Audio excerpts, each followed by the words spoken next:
챔스에서 레알과 아탈란타가 맞붙었는데 아시겠지만 이 두 팀 다 지난 유럽 대항전 챔스와 유로파 우승팀이었죠. 8월에 있었던 챔스와 유로파 우승팀 사이의 대결 슈퍼컵에선 레알이 2대0 승리를 가져왔었고 4개월 뒤 이번엔 챔스 무대에서 경기를 치르게 됐습니다. 결과는 3대2 레알의 승리였지만 경기 내용적으로 쉽다고 얘기할 만한 경기는 아니었어요. 이날 안첼로티는 4-2-3-1 포메이션을 준비했습니다. 골키퍼 쿠르투아, 루카스 바스케스, 추아메니, 리디거, 프란 가르시아의 백포라인, 그 앞에 다니 세바요스, 발베르데가 3선을 구성, 2선엔 브라임 디아스, 벨링엄, 비니시우스, 최전방 킬리안 음바페가 배치됐습니다. 레알 팬분들은 알고 계시는 사실이겠지만 혹시나 모르는 타팀 팬분들에게 말씀드리자면 일단 지금 레알이 겪고 있는 부상 문제가 심각합니다.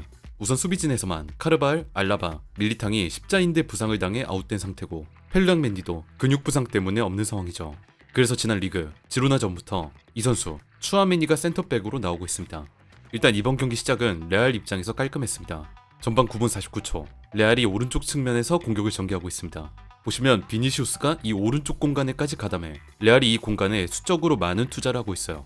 여기서 주변 동료들과 패스워크를 하던 브라임 디아스가 갑작스럽게 중앙의 음바페 쪽으로 패스를 투입.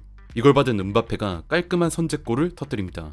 진짜 이 장면만큼은 나중에라도 여러분이 꼭 경기 영상으로 보시면 좋겠는데 브라임 디아스가 중앙으로 볼을 투입해줬을 때 왼발로 볼을 잡아두는 퍼스트 터치 한번, 그 퍼스트 터치 하나가 아탈란타의 최후방 수비 라인을 한 번에 무너뜨렸어요. 왼발로 볼을 잡아두는 첫 번째 터치, 골문 가장 구석 코스로 슈팅을 때려버리는 두 번째 터치, 딱 터치 두 번으로 득점을 만들어낸 그야말로 음바페의 클래스를 증명하는 장면이었습니다. 참고로 이 골은 음바페의 79번째 챔피언스리그 출전에서의 개인 50번째 득점이었죠.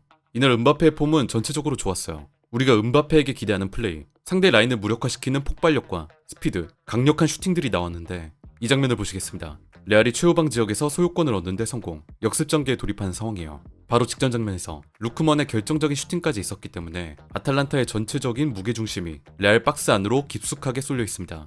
즉 아탈란타 후방 쪽엔 당연히 선수가 많이 남아있지 않았죠. 이걸 확인한 발베르데가 후방 깊숙한 곳에서부터 롱패스를 방출. 팀 수비 상황 때도 하프라인 인근에서 대기하고 있었던 음바페 쪽으로 볼을 보냅니다. 아탈란타 최후방 수비 라인을 부수고 들어간 음바페가 그대로 볼을 몰고 박스를 향해 질주. 박스 바로 앞에서 강력한 슈팅을 때립니다.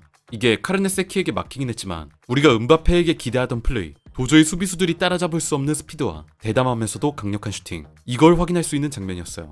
이렇게 이날 음바페의 폼, 보여주는 플레이들이 괜찮았는데 문제는 그 다음이었습니다.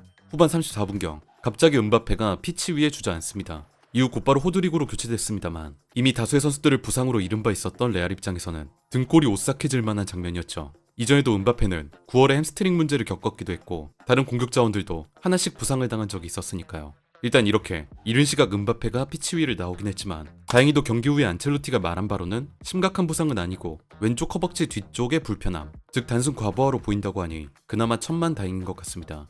이후에 경기 분위기가 약간 묘하게 흘러가기 시작합니다. 전반전 막바지 추가 시간, 아탈란타 백스리의 왼쪽 스토퍼 콜라시나츠가 전방 지역으로 전진, 동료의 패스를 받아 박스 안까지 침투합니다. 아탈란타의 공격 세부 전술 중 하나, 센터백들의 순간적인 전진을 통한 기회 창출이었는데 레알의 오른쪽 센터백으로 나온 추아메니가 이 전진을 막으려다가 박스 안에서 파울을 범해 PK를 내주고 맙니다. 이 PK를 성공시키면서 아탈란타가 1대1 동점골로 따라붙죠. 후반전이 시작하고 나서는 이날 유독 폼이 좋았던 아데몰라 루크먼의 박스 타격이 이어지는 등 이 어택 모멘텀 지표를 보시면 아시겠지만 전체적으로 아탈란타가 레알을 위협할 만한 포인트들이 꽤 있었어요. 하지만 레알은 주어진 몇몇의 기회를 확실히 성공시키는 파괴력 있는 축구를 했습니다. 그리고 그 중심을 잡아줬던 게 이 선수 주드 벨링엄이었어요. 이날 벨링엄의 히트맵을 보시겠습니다. 진짜 후방부터 중원, 전방 지역까지 빈틈이 없을 정도로 필드 위 모든 공간을 뛰어다니며 관여했다는 걸 알 수 있는데 특히 볼에 대한 강한 집착을 보여주면서 경합이면 경합, 리커버리면 리커버리, 우리가 경기 중에 볼이 있는 공간을 캐치하면 어디든 벨링엄이 있을 정도였어요. 이렇게 넓은 활동량을 가져가면서도 벨링엄은 레알의 공격 작업에 많은 영향력을 행사했습니다. 이 장면을 보시겠습니다. 레알의 공격 상황, 중앙 방향에서 볼을 잡은 벨링엄이 전방을 바라봅니다. 이후 중앙 박스를 향해 침투하는 브라임 디아스를 향해 패스를 넘기는데 브라임 디아스가 수비와 경합을 하다가 튕겨나온 볼이 박스로 움직이던 비니시우스에게 떨어지면서 그에게 완벽한 공간이 납니다. 기회를 잡은 비니시우스가 골문 구석을 보고 정확하게 슈팅, 레알의 두 번째 득점을 터뜨리죠. 경합 상황에서 볼이 튀었다고는 해도 중앙에서 자리를 잡고 브라임 디아스를 향해 패스를 넣어줬던 벨링엄의 패스가 기점이 된 득점이었습니다. 이날 벨링엄 최고의 장면은 역시 이 시퀀스입니다.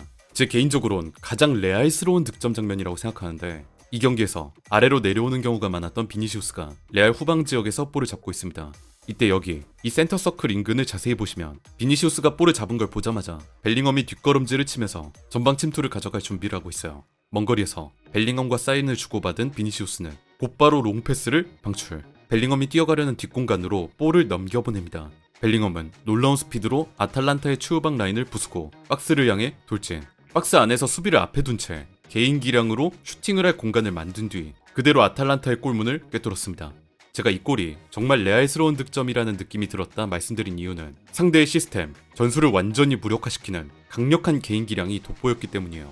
저는 레알이라고 한다면 선수 개개인의 압도적인 퀄리티, 선수 한 명 한 명이 파괴적이라 그 존재만으로 전술을 압도하는 그런 축구가 가장 먼저 떠오릅니다. 이날 경기를 보신 분들이라면 아시겠지만 이날 아탈란타가 준비한 축구, 경기력들이 괜찮았잖아요. 오히려 레알을 위협하는 장면들이 있을 정도였는데 상대가 준비한 그 모든 시스템을 무력화시키는 선수 개인의 퀄리티, 제가 레알의 축구에서 가장 보고 싶었던, 어떤 의미론 또 그리워했던 장면이었습니다. 그런 의미에선 특히 지금 벨링엄의 폼이 다시 살아나는 모습을 보여주고 있다는 건 매우 긍정적입니다. 벨링엄은 최근 라리가 5경기에서 5골, 공식전 4경기 연속골을 기록하면서 좋았던 폼을 되찾고 있어요. 이번 경기에선 은바페가 나간 이후 벨링엄이 그 빈자리를 채워주기 위해 공격적으로 더 넓게 활동을 가져가는 게 인상적이었습니다. 레알 경기를 보신 분들이라면 아시겠지만 지금 레알에 있는 공격 자원들 비니시우스, 은바페가 전방에 배치되었을 때 벨링엄은 다소 제한적인 공격력을 보여줬습니다. 하지만 이때의 득점 상황, 은바페가 빠지고 비니시우스가 아래로 내려가자 벨링엄이 높은 위치에서 자신의 공격 재능을 마음껏 펼칠 수 있었죠. 지난 23-24 시즌 레알 팀 내 라리가 득점 1위는 비니시우스도 호드리구도 아닌 벨링엄이었다는 사실을 떠올리게 만들었습니다. 제 개인적인 생각이지만 어쩌면 안첼로티가 지난 시즌처럼 벨링엄을 더욱 공격적으로 활용할 수 있는 다른 방법이 없는지 앞으로 고민할 수도 있을 것 같아요. 이번 경기를 기반으로 레알이 앞으로도 좋은 경기력을 보여줄 수 있기를 기대해보겠습니다.